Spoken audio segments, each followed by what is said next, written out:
Good morning, second year commerce and arts. This is the part 23 lecture of economics और production function का दूसरा। पहले lecture में production function के हम लोगों ने देखा प्रोडक्शन फंक्शन क्या है शॉर्ट रन और लॉन्ग रन में, और वहाँ पर मैंने बेसिक कॉन्सेप्ट हम लोगों ने देखा। अब यहाँ पर आते हैं और एक टेबल और ग्राफिकल प्रेजेंटेशन के जरिए हम लोग समझेंगे फैक्टर। हमने एक यहाँ पर चार्ट एक टेबल बना दिया है संक्षेप में, और अभी एपी और एमपी हम लोग अभी भरेंगे। क्या है फिक्स फैक्टर आपका जो है वो चेंज नहीं होता है शॉर्ट पीरियड में। 5 5 5 5 5 5 5 में 5 यूनिट ऑफ वेरिएबल फैक्टर यहाँ पर 0। अगर कुछ भी नहीं लगेगा तो भी फिक्स फैक्टर अपना करेगा, उसका खर्चा आएगा ही। फिर 1 2 3 4 5 6 7 8 टोटल प्रोडक्शन आप देखोगे 0 10 24 39 52 51 61 66 64। अब आते हैं एपी एवरेज प्रोडक्शन निकालते हैं हम लोग। एवरेज प्रोडक्शन क्या है? जो टोटल प्रोडक्शन को हम लोग आपके डिवाइड करेंगे जो वेरिएबल फैक्टर, तो 0 का हम लोग 0 से डिवाइड करेंगे। अगर टोटल प्रोडक्शन हमारा है 0 तो हमारा आपको यहाँ पर भी 0। फिर 10 का 1 से 10, 24 को 2 से डिवाइड करेंगे 12, 39 को 3 से डिवाइड करेंगे 13, 52 को हम लोग डिवाइड करेंगे 4 से तब भी 13। अब देखो दोनों यहाँ बराबर आ गए। फिर आप जो है डिवाइड करोगे 51 से 5 को डिवाइड करोगे 12.2, 61 को 6 से डिवाइड करोगे तो आपका आ जाएगा ऑलमोस्ट 11। 66 को 7 से डिवाइड करोगे आ जाएगा 9.1, और 64 को आप डिवाइड करोगे 8। मार्जिनल प्रोडक्शन जो है टीपी का जो है चेंज होता है नेक्स्ट पर। यहाँ पर 0 का तो 0 ही रहेगा।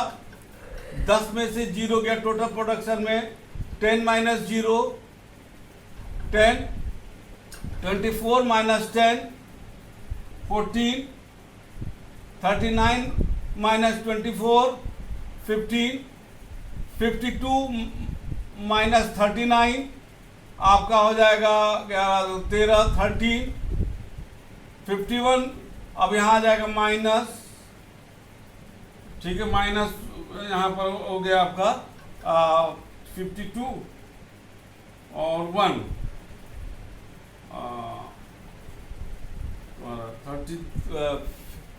15 30 और यहाँ पर आ गया आपका 61 का यहाँ पर हो गया थोड़ा सा गलत हो गया 51 और 39 52 और 52 का 51 और 51 के बाद 66 का, हाँ वही तो 66 और फिर 66 और 64, ठीक है ना, ये हो गया। तो 52 का हो गया 39 का आपका हो गया ये 13, और फिर आपका टोटल प्रोडक्ट आ रहा है तुम्हारा 51 और 66 और ये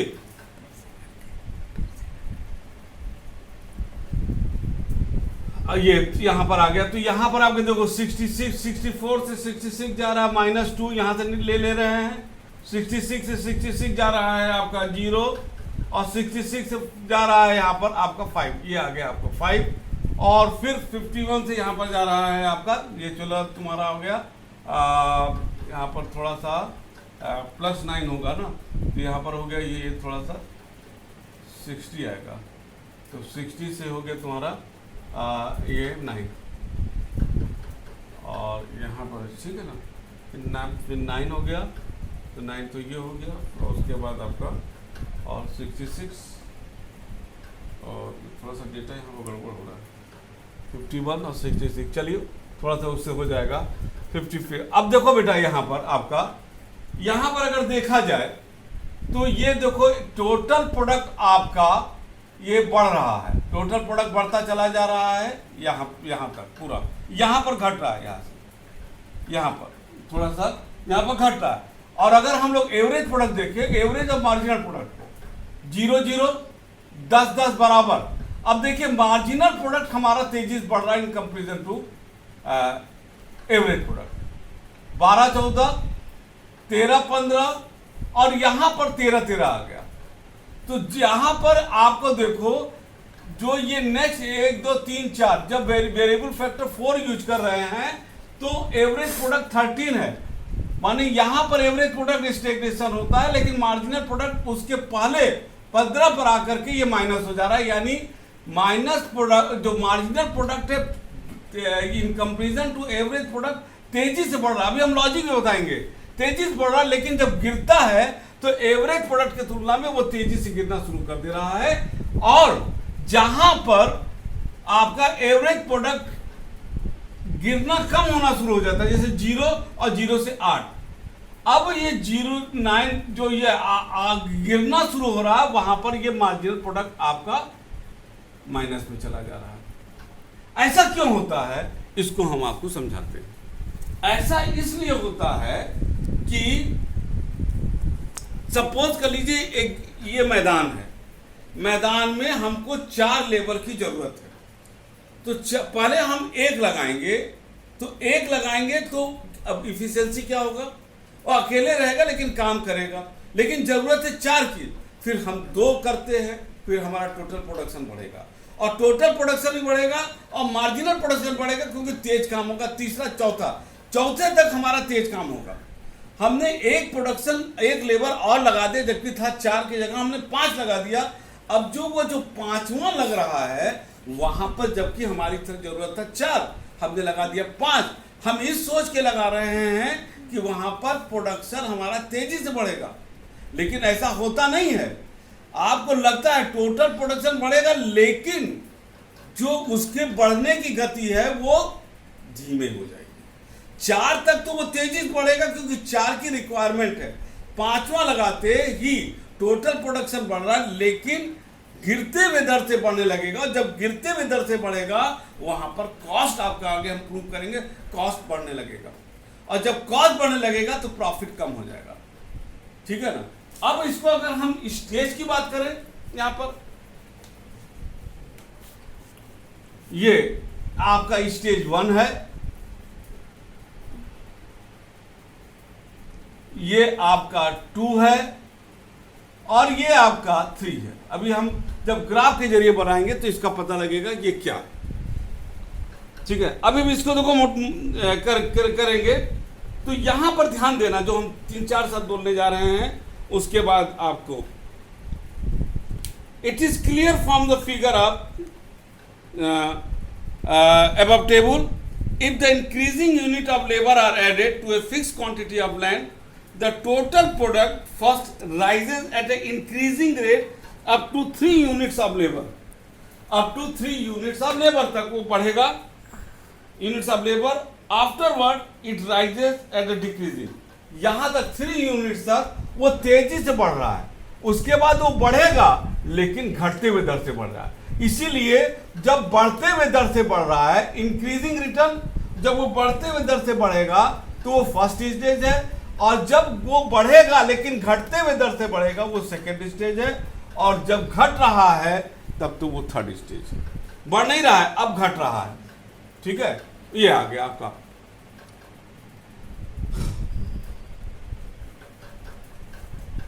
सेकेंड है when 6 labour are engage, TP is maximum. जब 6 लेबर है तो टोटल प्रोडक्ट आपका मैक्सिमम हो गया, ये आपका।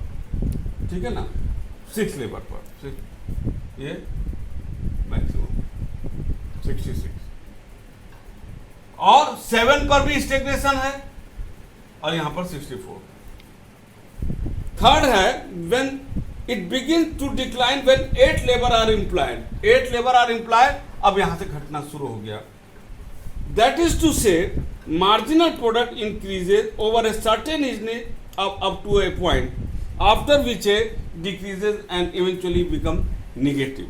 ठीक है, अब हम इसको जो है एक ग्राफ के जरिए आपके सामने प्रेजेंट करेंगे। इसको मिटा देते हैं और इसी के आधार पर हम ग्राफ बनाएंगे।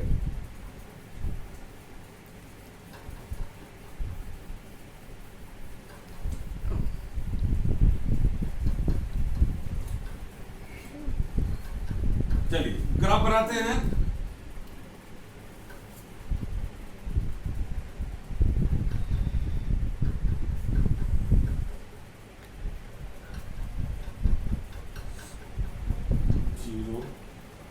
एक दो तीन चार पाँच छः सात आठ, 1 2 3 4 5 6 7 8, यहाँ लेते हैं 5-5 के अंतराल पर चलते हैं। 5 10 15 20 25 30 35 40 45 50 55 60 65 और 70, ठीक है, वाई, और ये आपका हो गया एक्स।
ये यहाँ काट रहा है,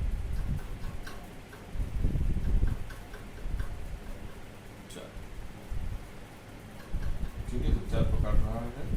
इसको हम लोग ऐसे से ये